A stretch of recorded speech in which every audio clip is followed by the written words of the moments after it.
Welcome to the Oddity Shop, where the bizarre is always on sale.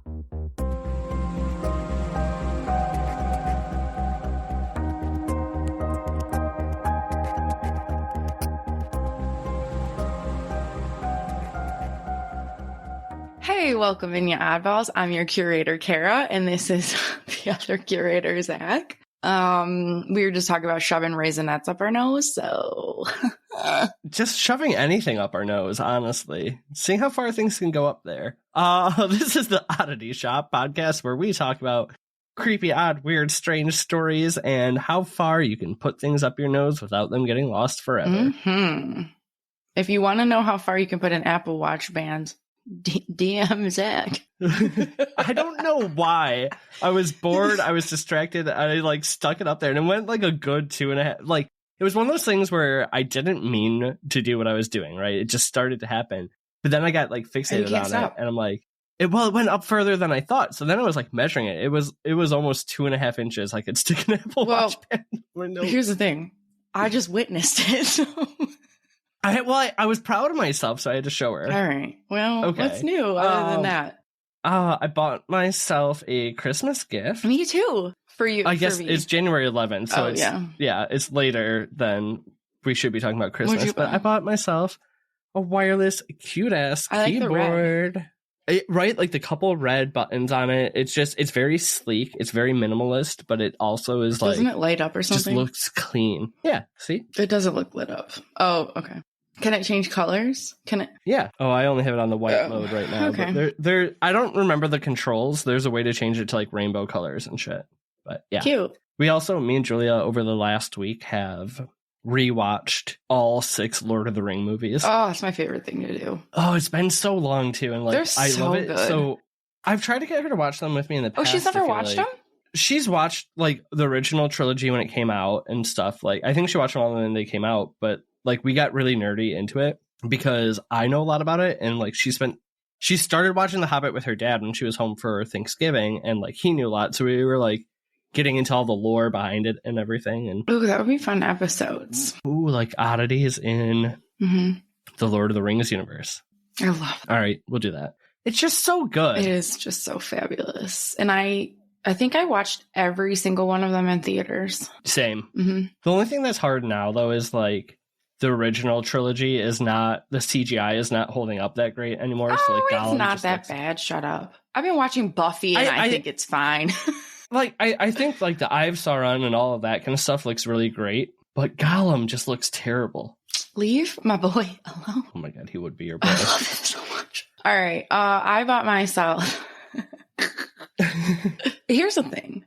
It went to a really good cause. So even if somebody thinks it's dumb no, but it did. And that was really the reason why I bought it. I wanted it, but I don't think if it would have went. Okay. Anyway, so today was the last day that I could buy this and then it was gone forever.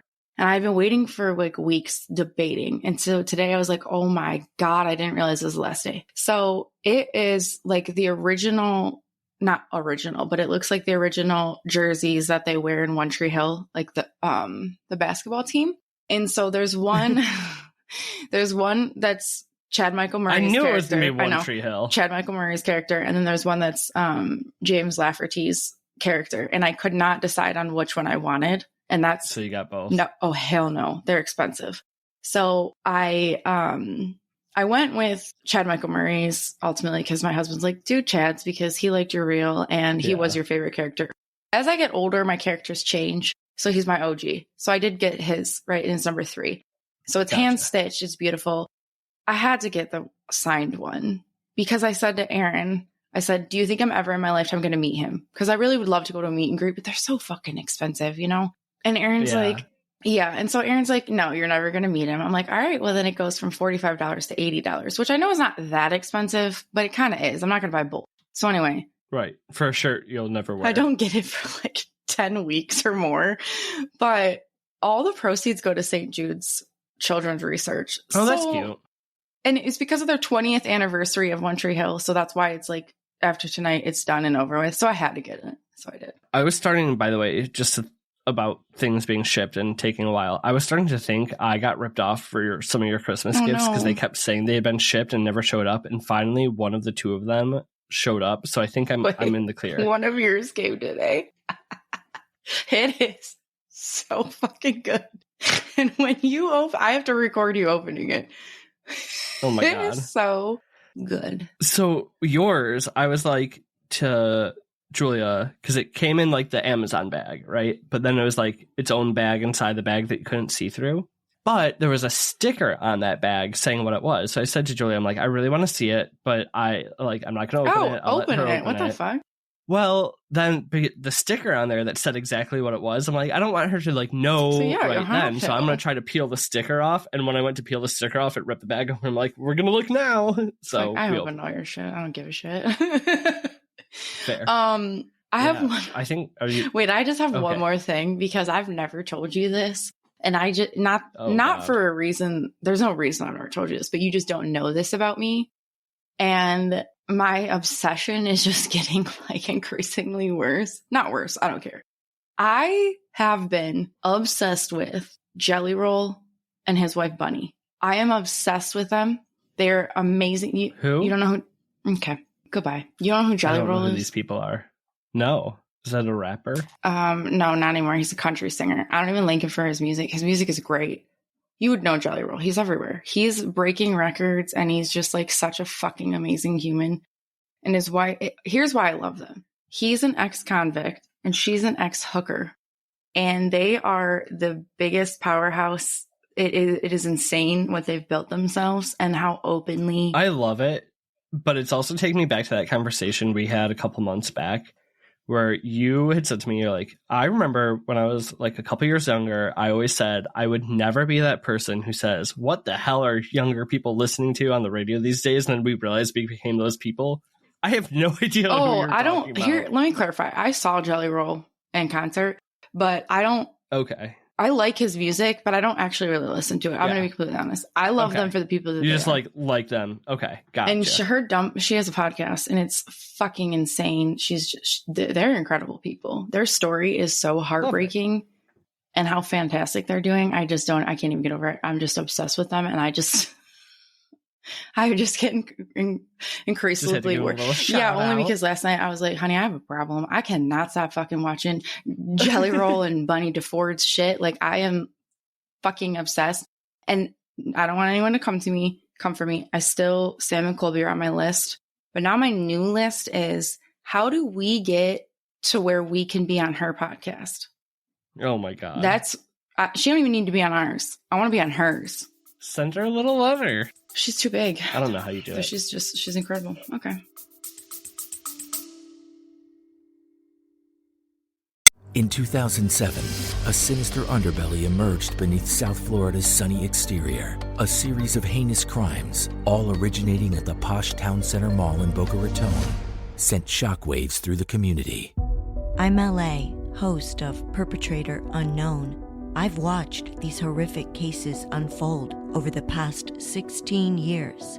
Join me as we journey into the heart of these mysteries. We'll review the facts of each case, piece together evidence, and explore the lives forever altered by the events we'll uncover. Perpetrator Unknown. Subscribe wherever you listen to podcasts. Well, while we wait for that to happen, are you ready for a question? Probably not. Okay, it's a two-part question. Okay. It's not as vague as I usually leave them for you. I know the answer to part one, but I need to ask it for part two. Have you ever gone into a cave either on your own or on a tour? Yeah. Was it on your own or on a tour? That's actually... Now I'm just adding, because you gave me only one word. Now it's a three-part question. On tours I've gone... Have I ever gone by myself? Probably, when we've been exploring places. Okay. I don't want to hear this story.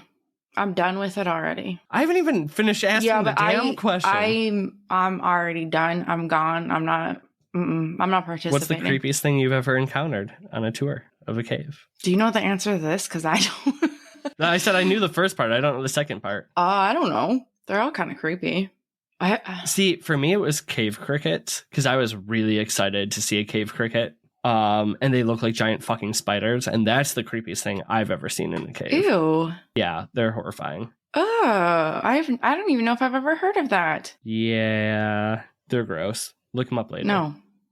They have like extra long like antenna and legs because their eyes don't work because it's dark as shit. Yeah, because you go blind. So anyway, we're talking about caves this week. Yeah, I'm not gonna lie. I was going to, and I had started researching doing the story of Nutty Putty, and literally as I did one day of research and I had a long drive, I was gonna listen to some podcasts and our lovely friends at Morbid who do a great job on everything that they do, but they had just released. Did you listen to that episode? Yes, I did, and it's horrifying. Did you cry? Because I did. No, but I almost had to turn it off, and that is very rare that something that I listen to makes me turn it off. Then I did listen to it, and I was like, okay, this is a little darker than I wanted to go. So instead... Thank God, because I can't do it. I'm going to talk to you about 5 caves. Oh my God, no! And these are some of the creepiest caves that I could find. Now, I did try to keep it, though, where they're like, it's creepy and weird, but it's less like traumatizing because the Nutty Putty story is actually really, really sad, and just trying to like put yourself in that man's mindset. Oh, I can't even, honestly, that episode sent me, I don't know where it sent me, but I'm also been an emo little bitch lately, and that oh my God, couldn't do it.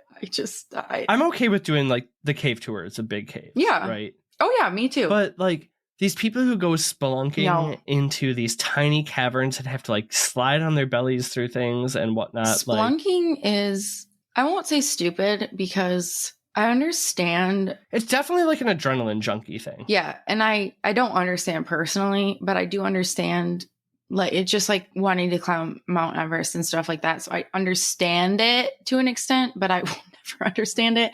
And people need to stop doing it. Fair enough. Well, I'm going to take you through 5 creepy freaking craves. Creepy freaking caves today. Are you ready? No. My stomach already hurts. Well, the first cave we're going to... You just don't care. No, I don't care. You're stuck with me. Is the Buffalo Cave. Okay. And we have to start with a little bit of a backstory. The story starts with buffaloes? A man named... No, it's just in a place called Buffalo. Actually, it's not even in a place called Buffalo. It's a Buffalo Cave in Du Bois, Idaho, but whatever. Idaho? Right. No, Idaho. Remember we bought shirts that said that? Yes, stupid. Okay, so our story starts with a gentleman named Joseph Henry Loveless. Loveless? He was born in 1870 near Du Bois, Idaho. He's kind of reckless. Like he has a criminal career life. He's arrested and escapes jail multiple times. And every time he does, he basically just picks a new name and takes a new wife. So he's not loveless. I mean, good for him. I mean, I don't think he has much love to give. But he ends up marrying a woman named Agnes after escaping one time. I think love that name. She was his 3rd wife, I believe. How old is he? Well, he was born in 1870, and this story is in 1916, so he would be 46. All right, 3rd wife at 46. Okay. So May 5th, 1916, him and Agnes are reported by their neighbors to have a very loud fight. And in a rage that evening, Mr. Loveless takes an axe and murders his wife. Yeah, basically a very Lizzie Borden-esque murder. Wait, but I don't think Lizzie did it. I don't know. Yeah, well, that's a whole different thing. Anyway, so his 2 kids are home and awake at the time that he actually murders Agnes. He's obviously quickly arrested and taken to jail. Yeah, terrible. And at her funeral, one of the children is quoted saying, "Papa never stays in jail very long. He'll be out soon." Oh, ooh, I don't like that. 2 days later, May 18th, or not 2 days, because he kills her on May 5th. So 13 days later, May 18th, 1916, 5:30 p.m., he successfully breaks out of jail by sawing through the bars while he has a buddy distract the guards. So you probably meant 2 days after her funeral. Yeah. Oh, I don't like that. So anyways, we're going to fast forward. That was 1916. Now it's 1979, and a family near Du Bois, Idaho, is out exploring the Buffalo Cave system. They're looking for like arrowheads and other like kind of artifacts and stuff and just kind of searching through. So it's a mom and dad and a young daughter. So the young daughter kind of like runs ahead, and after digging around, she discovers, wrapped in burlap, the remains of a torso. Why did she open that? Well, I think I would. No, I mean, she was looking for stuff, right? This is like a huge mystery and actually remains until 1991. So that was 79. 1991, March 30th, another girl exploring the cave system finds a mummified hand wrapped in burlap. So now investigators are like, we're opening this case again, and they start to just excavate the entire cave system. They also find an arm first, a second arm, and then 2 legs, all wrapped separately, buried apart from each other, wrapped in burlap. So the local authorities bring in like anthropology students, they call the FBI, and then experts from the Smithsonian to help identify the remains. They were able to identify that it was a man around the age of 40 who had been likely wearing a maroon sweater. And they're like, oh, well, he's been here for at least 6 months, but possibly up to 10 years or more, which is stupid. Because in 91, they find most of the body parts, but in 79, they find the torso. But at least as far as science can tell them, at least 6 months, if not 10 years or more. I mean, I guess unless they were thinking it was different body, but how do you get 6 months to 10 years? That doesn't seem... Right. They know. They're never able to make an ID on the remains until quite some more time ahead. What they could tell, though, is that the body was dismembered with sharp tools after death to make its remains easier to hide in the cave. 2019 comes in with a DNA Doe project. Okay. They're a nonprofit company that helps ID bodies that have never been identified using forensic genealogy. Basically, like how they call it the Golden State Killer. Yeah. So for the last, decade, we've been doing all these DNA tests to like figure out our lineage. Well, the cops and FBI and investigators are using that to also like figure out old crimes. And I'm Paul Holes. Yes. So they're able to identify that the body came from a family of Lovelesses. This is okay. I like that you're giving me like murder at least. Right. Further, they go back and start to look for missing people from that family, and they find the wanted poster explaining what Joseph Henry Loveless was wearing when he escaped jail, which was a maroon sweater. Ooh. So they're like, well, this is probably who it is. That's so interesting. So he escaped, right. But then he was potentially murdered and butchered. And if he's wearing the same clothes he escaped from prison with, like he was murdered pretty damn quickly. Well, right. Okay.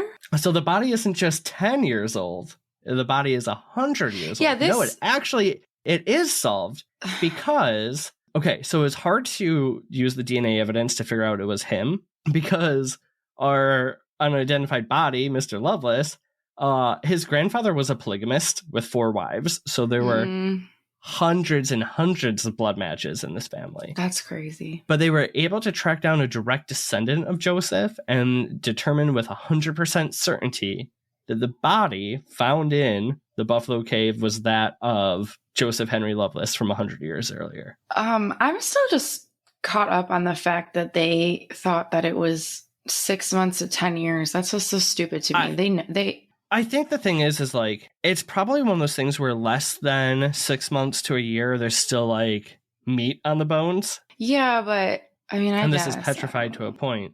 Yeah, but I mean, we're never going to know who killed him or how he was killed. But I mean, he was a career criminal. And then less than 2 weeks before he escapes from jail, he killed his wife. So he had a few enemies who would, want to get rid of him. This is so interesting.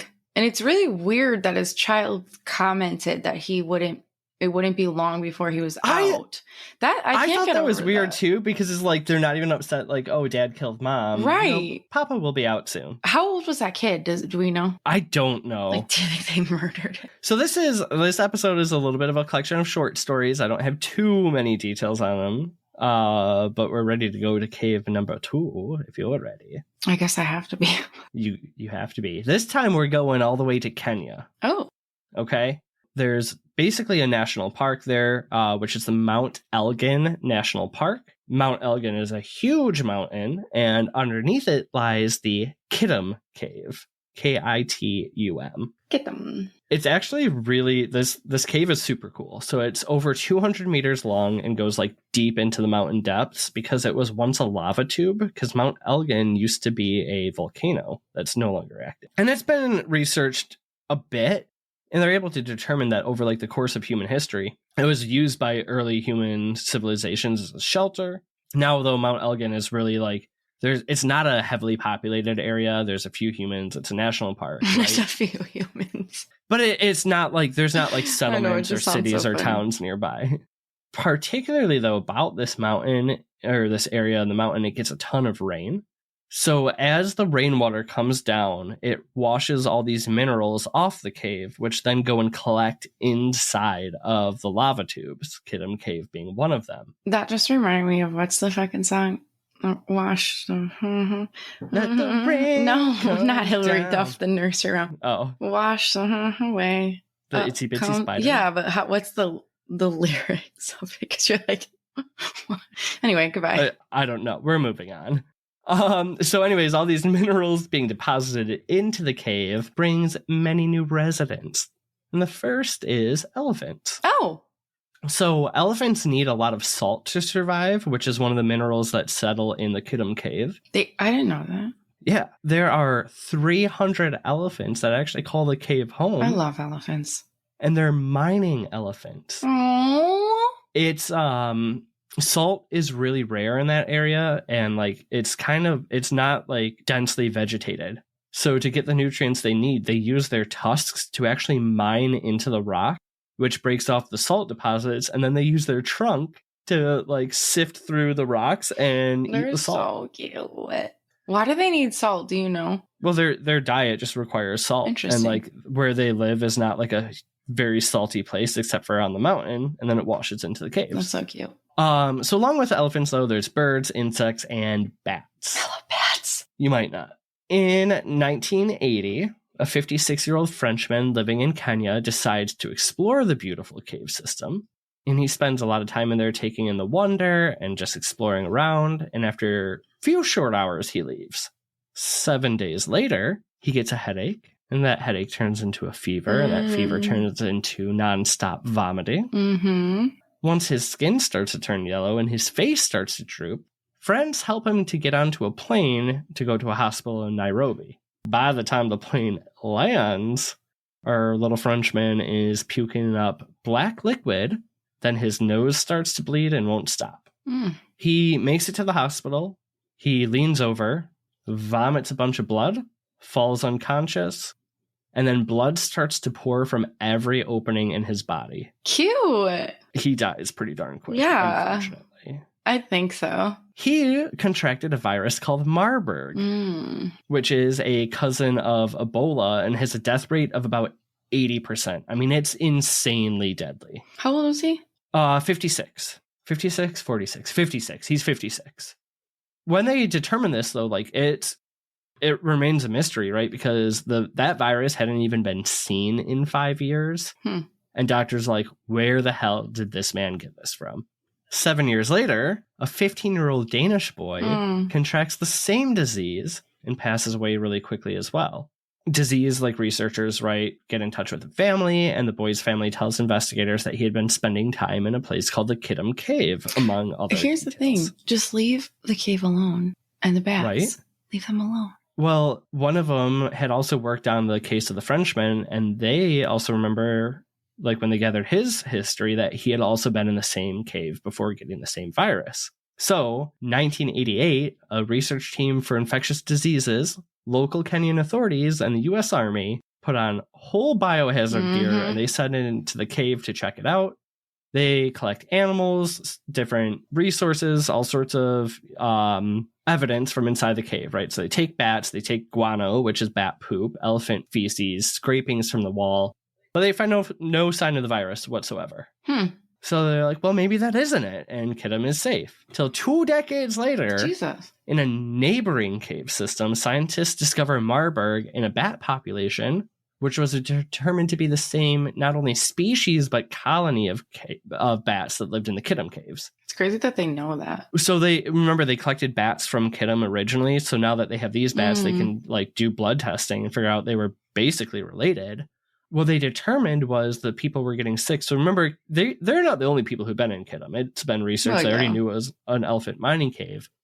But what was happening is that the guano, the bat poop, would dry, turn into dust. Then the elephants would come in and scrape the walls, getting the dust into the air. Okay, so they're inhaling it. And they're inhaling it because none of them had any bat bites. No, there was no like skin pokes, anything. So lurking in the depths of the Kitum Cave is not only some beautiful sights and amazing animals, but it's literally a hot spot of deadly disease that could kill you within a week. Okay, now, is it still unsafe, they're saying? Yes. Oh, interesting. So not only is it proven to have at least the Marburg virus, but scientists and infectious disease experts have been doing a lot of research, and they've actually basically traced the beginning of Ebola to the Mount Elgin region.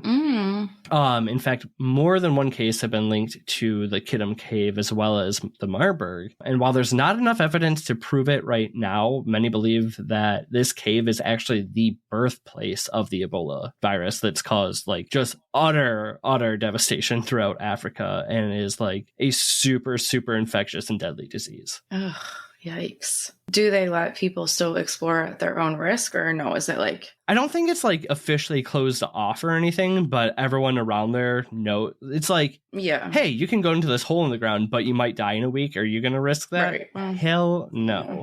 All right, so that's cave number 2. I told you it's not as bad as Nutty Putty. Nutty Putty is just horrible in another way. This is just like creepy, weird. Well, Spelunking is just what fucks it all up. Yeah, I tried to stay away from that because most of the stories I tried to find on it were just horrifying. So now we're going to the Cave of the Winds in Manitou Springs, Colorado. Have you ever heard of this one, or does it sound familiar to you at all? No. To me, it did at first, and like it hit me at the end on why, and you're gonna maybe laugh a little bit. But discovered in 1881 by George and John Pickett, this cave system in Colorado is actually over 1 million years old. And you know me, we're going to get some Native American story in here. It's named Cave of the Winds because early Apache Indians believed that it's where the Great Spirit of Wind resided. So, as the Pickett brothers first make their way through the caves, the candles in their lanterns would flicker strangely as if a wind was blowing, but they didn't really feel it. So intrigued, though, they went deep into the limestone caves and discover this huge chamber in there. Over time, they excavate more and more of the cave, and they basically turn this into a small theme park. Okay. You can go in there, you can get cave tours. On top, they've got tourist attractions and shops, zip lining, it's one of those adventure parks, you find all over. But more than just that weird phantom breeze or the rumor of the great wind spirit, there's some weird shit that happens down in this cave. Ghosts, baby. So there's reportedly just a shit ton of spirits down the cave. Okay. And paranormal investigators go there all the time, and they're getting orbs on their camera, which I know I don't believe in. But they're getting disembodied voices and intelligent response EVPs, which is cool, right? Yeah. But beyond that, over the year, they start to get on cameras these strange mists that show up. Ooh. Then it's turned into now full apparitions and light anomalies. It sounded like you just said flapparitions, and I was like, I've never heard of that. Then I realized you said full apparitions. Full apparitions. Flapparitions. Flapparitions and light anomalies. Now they do tours, right? But there'll be multiple tour groups in different parts of the cave at one time. Okay. And now what's starting to happen is tours report either the guide seeing an extra guest in their group who shouldn't be there. Ooh. Or other groups seeing extra guides in groups up ahead in a curve that when they get up to where it should be, they're just not there. No. And they're wearing the right uniform. Oh, that's what I was just gonna ask. So what are they wearing or look like? Yeah. That's weirder. They're wearing the modern day That's weird. uniforms. Right. I wouldn't expect that. And I mean, it's a place that's been explored now since 1881. So, 150 years basically. But I guess it'd be one thing if you saw old timey people, but it's that's what I was weird. thinking, seeing that or Native American, natives. Oh, hold on. Well, that's just what I was thinking that you would have saw, not. Hold on. you'll be on a tour, right? And they'll literally hear an entire other group coming up on them. But as they get to the end and turn around, those voices never reach them and they never see them. And then, like you said, there's other groups who've actually said they see Native Americans down in the tunnel. Which that makes more sense to me. But the whole thing is just like, it's kind of weird. Like, why are they dressed up like, I don't know. Right. So there's a lot of theories on why it might be haunted. There's lots of like local legends of people who went into the caves, disappeared, and they never came back. And now their spirits haunt the tavern, you know, like your typical hunting shit. Others think it's related to the Apaches and the wind spirit. The wind spirit, by the way, was something that was said to have the ability to create whirlwinds, sand devils, tornadoes, and other air-based disturbances. So just like the original founders, a lot of people will have like their gas lanterns and stuff just like blown out. And actually, you can still do like haunted cave tours of it, and they give you gas lanterns. Like, you don't take like actual flashlights, which actually kind of seems cool. Until they all go out. Right. You know, somebody brings an actual flashlight too, just in case. Oh, yeah, I'm sure. So some people think it's like the wind spirit, the Native Americans. Others think it's disturbances or disappearances, not disturbances. But a lot of people actually think some of the ghosts who reside in here are George Pickett, one of the original founders, and his wife. Okay. So his wife's name is Nellie. And since like they got involved in the caves, they liked to play tricks on their guests. That's really cute. So a lot of people think like in death, they never stopped playing their little tricks on people. That's really cute. So they might be the ones extinguishing your lantern or making creepy noises. And like some of the intelligent response EVPs, they think are them because they've asked like, do you know where you are? And they say, I'm going with that. That's super cute. Springs. I kind of like that one too, right? Like they loved messing with people in life, so they're going to do it in death. That's so fun. Here's one of the weirdest things to me, right? So there's a series of emergency phones throughout, like, because they've run electricity through parts of the cave. And they're like one-way phones. You know, it's like you pick up one end, you pick up the other, and it's already connected. So they all go to the gift shop. Okay. Now, in the gift shop, they receive phantom calls all the time where it rings, they pick it up, and nobody's on the other end. So the guides got kind of smart, where as they're going through the caves, they'll pull the receivers off. So then people in the gift shop will pick up and like there'll be no tour groups in the cave whatsoever. And all the receivers are off the handles. And you can pick it up and hear disembodied voices of people like either tours or talking in the cave system. That's crazy. It's super fucking weird. And I kind of want to go take a tour. I'm sure like, you know, if it's like a tourist park on top and like zipline, and they definitely play it all up. Well, yeah. For anybody who, are you a South Park fan at all? Okay, so for anybody who's listening and the Cave of the Wind sounds familiar, and you can't quite put your finger on it, it might be from the episode of South Park where Cartman, Stan, Kyle, and Kenny get stuck in the Cave of the Winds with Al Gore and find do you remember the Man Bear Pig episodes of South Park? This is where couldn't tell you one thing about South Park. Well, this is the cave where the Man Bear Pig came from. And apparently they also found a shit ton of gold buried in there in the episode. But I'm like, all right, that's kind of like a funny little fun fact about it. I mean, that is funny that that's how you knew of it. Right? Like, I'm like, I know this sounds familiar. And finally, like, I went to hit Google Images at one point and I saw South Park and I'm like, no. Nah. All right. So far we've got a missing body cave. We've got a birthplace of terrible viruses. And now we've got a haunted cave. I think I need a cryptid. It's actually this is probably the only one that's not like a super oddity. Okay.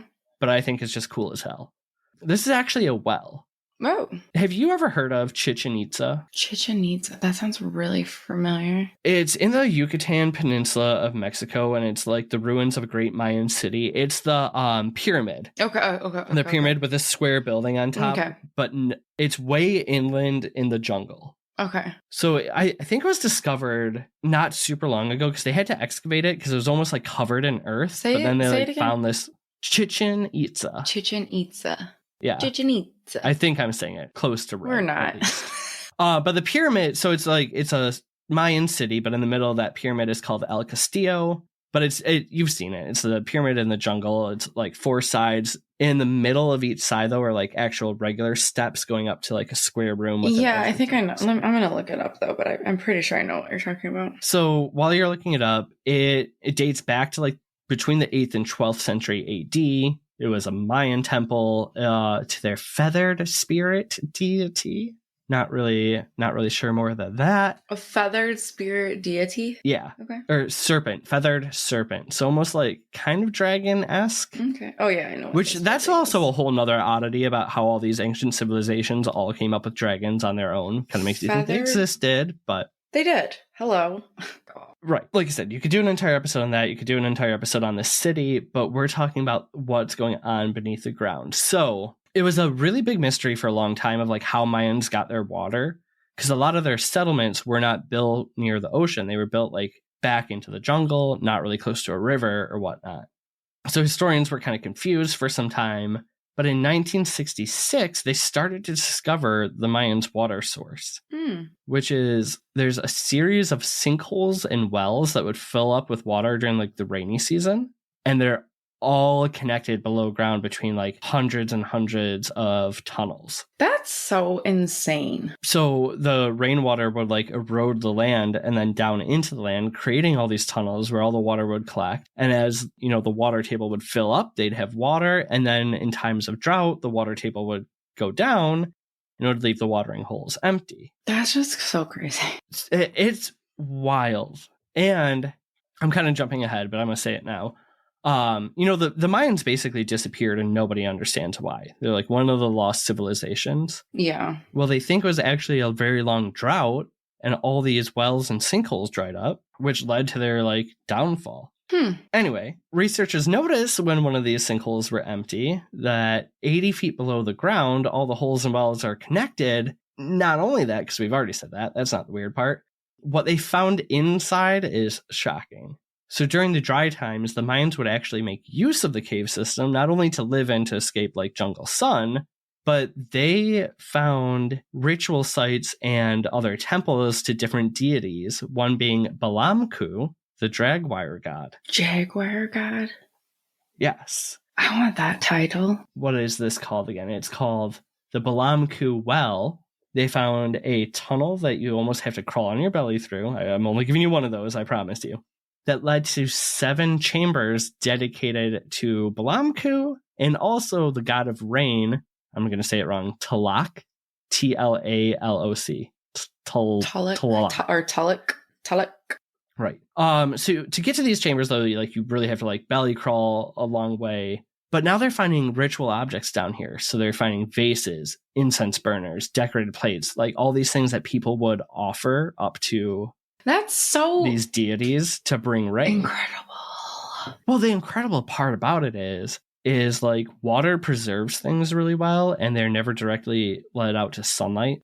So they have all these ancient Mayan artifacts that they've started finding from over 1,000 years old that are like some of the best preserved historical artifacts of all time. Like, I want to be the person that finds this incredible shit. Well, yes and no, because then you'd also have to go down into the caves. True. So why did they move into the caves? Well, we kind of touched on it.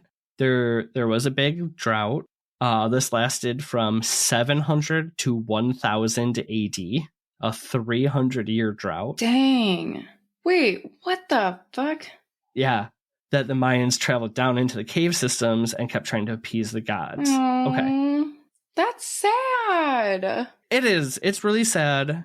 I feel like that's just historical, though. We haven't really gotten too much to the oddity of it. Once they started discovering these, researchers do believe that the cities on top matched up with chambers below. No. So they kind of built, like, which makes sense, right? You want your well to be near the city.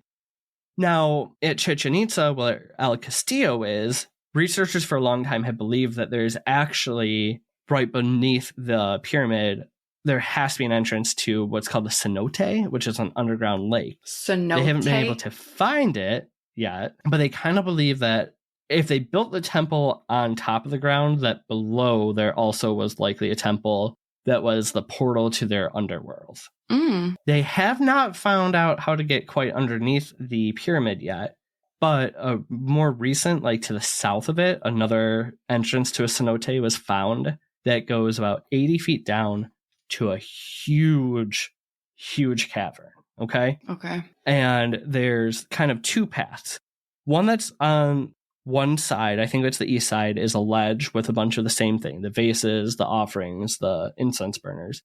The other side, you kind of go over a berm, right? So the water would have to get to a certain level to even fill this other passage, and leads down to another chamber.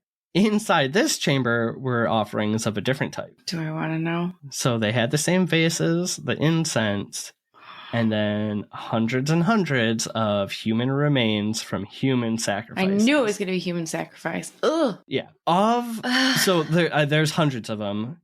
Of the sacrifices they were able to kind of find and go through here, right, 80% were from the ages of 3 to 11 years old. Oh my God. So it's children's sacrifice. Oh. Yes.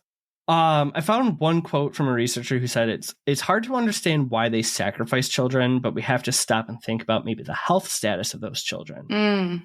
From the way I don't know, obviously they couldn't tell how they were dressed or anything, but they were able to determine they came from a low stratum of society. Okay.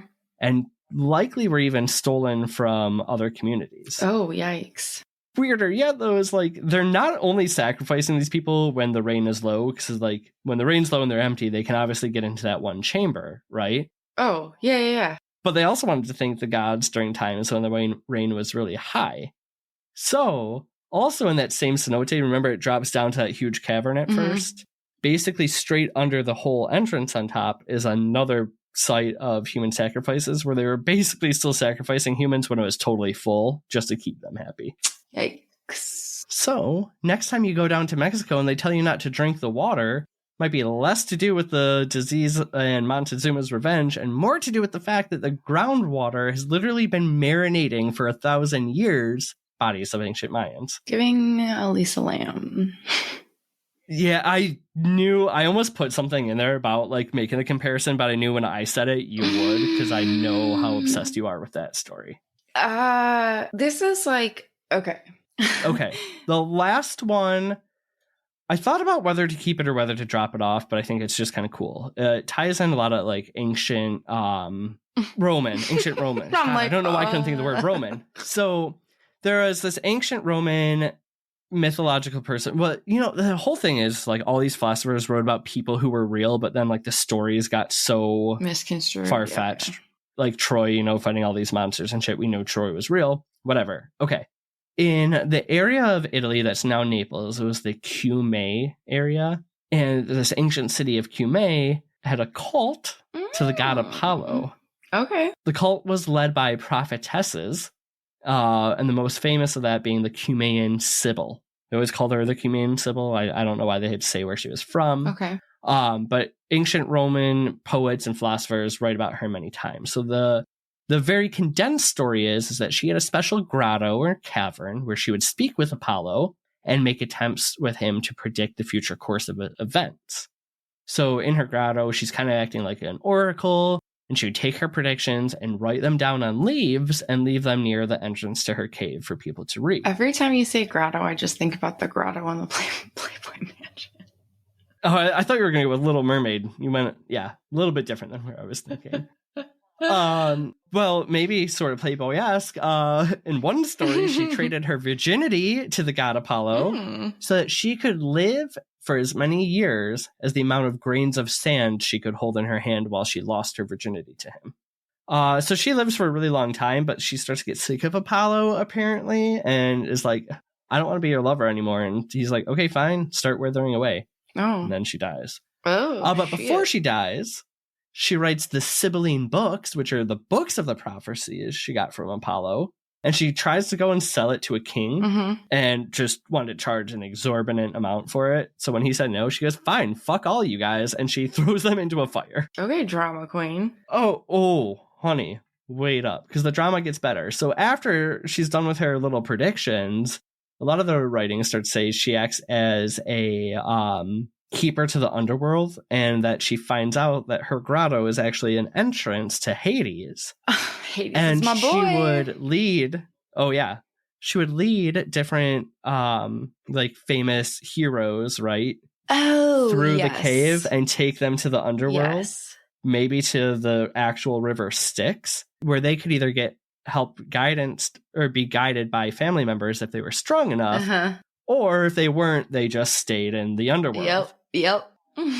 So at first people are like, oh, she can take us to like get insights from our family members. Then it turns out she was just basically taking them straight to hell. Yeah. So anyways, though, when they're writing about this, it's a cave that's deep in the ground with many entrances, and once you went in there, the Sybil would make her sacrifices and pour libations and call on the goddess Hecate, who was the goddess of magic and witchcraft, and then she'd start doing all her stuff to get you to the underworld. Okay.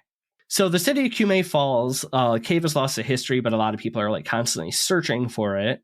And in 1932, an archaeologist named Amadeo Maori believes he found it based on the writings of the Roman writer Virgil. So he finds this carved cave that has a bunch of different entrances, not quite 100 like was written. So you go down this like tunnel that was obviously carved. It looked like it was certain slaves, like Roman slaves they had in the area. Okay. And you get to a sophisticated circuitry of stairs and passageways.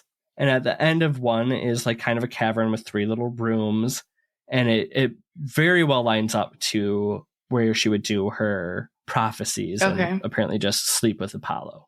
So you can kind of tour these places now. It's become a little bit of a tourist attraction, and you can go back in time, you know, and maybe Sybil will take you to the underworld. But it gets really weird. So there's another corridor that kind of like over time they find that goes into the deepest and darkest part of the tunnel system. And there's so much underground heat that water and pools down there almost get like, they turn to steam. So it's smoky, it's creepy. Then they get to a point where there's so much sulfur coming up from the ground and heating the waters that you run across a large underground river that stinks like sulfur in a dark, deep cavern that a lot of people think is almost the equivalent to like the river Styx that you would cross over to get to the underworld. Oh. So whether Sybil lived or not, people do think this is like what they thought of as the passage to the underworld, and maybe where some of the river Styx came from and like these natural phenomenons.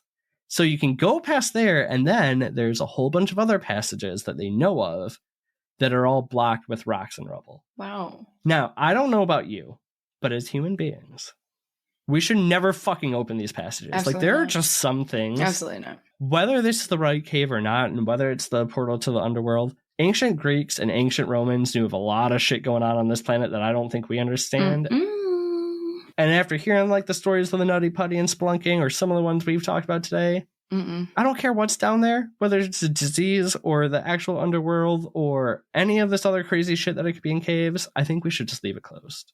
I agree. I kind of wanted, like you did last week, we needed some lighter stuff. I wanted to do Nutty Putty. It was really dark. And Morbid just did it, yeah. I think it's cool to just talk about like creepy things people found in caves. And I think I'm all for investigating things above ground. I'm all for paranormal things. I like touring. But can we just stop going underground? Because like... For me, right, like I would be so down to do a paranormal investigation in a building where like I can get out at any point I want. If you're sticking me underground and weird shit starts happening and I can't escape, no fucking thank you. I will stay above ground. Yeah, I like doing the guided tours in caves and things like that. It's cool. Right. But it is like still really the heavily like traveled and ones. it still is really creepy though. And you still get really weird vibes where you're like, I know I shouldn't be here. Like, we should not be here. It is a very odd feeling when you're like that far under the ground. Yeah, if you be finding things, don't open it. Leave it be. Some passages are just better left closed. Now, if you wanted to start though in a underground cave fight club, I would be down for this. When we went to Nashville, and we stopped on the way for like, we just pulled off at one of those random caves to do a tour. And our tour guide was amazing. This is where I saw the cave crickets. And we're like talking to her about like, so she actually told us like of a ghost story they had down there where they thought they like a couple snuck in, blah, blah, blah. But we're like, so what's like the weirdest thing in caves? And, you know, talking to her, and she goes, you know, I don't know what the weirdest thing is, but she goes, you know what I think would be fun? I'm like, what? She goes, a cave fight club. Like, how great would it be just to get a bunch of people in an underground cave fight? So first of all, we're like the last tour of the day. Were you like, I think what I want to get above ground is now. Happening? Oh yeah, she was great though. She has this whole thing planned out. So like, I'd be down for that. Like, go. I don't want to fight in it because let's be honest, I get my ass handed to me. But I'd go cheer on people. It could be fun. I wonder she obviously gets really bored doing the same tour over and over again, that like she's just like rambling on the same facts over and over, that her brain is just like going on, and she's just like popped in like underground fight club. we told her that too. So she started really like Scripted. You could tell she was, one, agitated, and two, scripted. And we're like, what happened? There was apparently like she had just had Karens all day long. Why are Karens in caves? Right. First of all, don't be mean to the person leading you underground who knows the way back out. First of all, that's it. But we're like, well, like, tell us the weird parts of caves and stuff. Like, just go off your script. You tell us whatever you want. Yeah. And she just got super chill and like relaxed, and then started telling us about the cave fight club she wanted to start. It's hilarious. It was great. She was great. If she ever listens, we still think about you all the time. All right. I wanna ask you another question. Oh my God, what? Of the 5 caves that we talked about, which one would you want to explore? Okay, so we did dead body. Yep, Buffalo Cave with the dead body. Disease. Obviously, Kitum Cave is probably not going to be the one. Yeah. Then we had Cave of the Winds. Oh, yeah. In Colorado, the haunted ghost Yeah, cave. haunted. We've got the ancient Mayan human sacrifices, or we have literally the portal to the fucking underworld. Which one do you want? I can only do one. One. Portal to the underworld. See, that would be the one I wouldn't. I know. Like, right next to Kitum is the one I want to go in least. And that's that. First off, that's what I first I was like, oh, dead bodies all the way. Then I was like, well, no, haunted, because like that would be more practical. I think the haunted one would be kind of cool, but the second one, I just think would be really cool to see like ancient Mayan artifacts that are super well preserved. Well, that would be cool too. But Hades is my boy. True. Fair enough. I don't know. I think I'm doing Portal to Hell. All right. Well, we got new places added to our creepy bucket list now. Hercules. Oh my God. I was waiting for that to come up. You know what's really random? Yesterday, I don't know what I said, but then for like 20 minutes, all Aaron kept saying was Hercules. That's funny though, because like I almost can't see Aaron quoting like Disney movies and stuff, but then again I could. I love that. But yeah, so those are 5 of the creepiest caves I could find without them being horribly, devastatingly sad stories. Good job. I'm gonna go watch Hercules now. Perfect. And my friends call me Meg, if I had any. Megra is my girl. Let's see. You earlier, not now that you let your hair down, but earlier the way you had your hair styled, that was sort of like Meg, like down on the front, up in the back. God, I love her. So fucking good. All right. Well, good job, dude. That's all I got for you this week. Well, thank you. You got a lot. You had 5 things for me this week. 5 different caves. So if you're listening and you have a fun cave experience of creepy, weird, or strange things that happen to you underground, let us know. Let it go. Ugh, no. But yeah, with that, if you want to give us a rating or a review, if you want to write in on literally anything other than caves that are creepy and weird, we'd love to hear it. And Kara? Yeah, pretty much all that, because I gotta pee. So, do all that. And then, most importantly, creep it real, yeah, balls. Goodbye. Bye. Oddity Shop.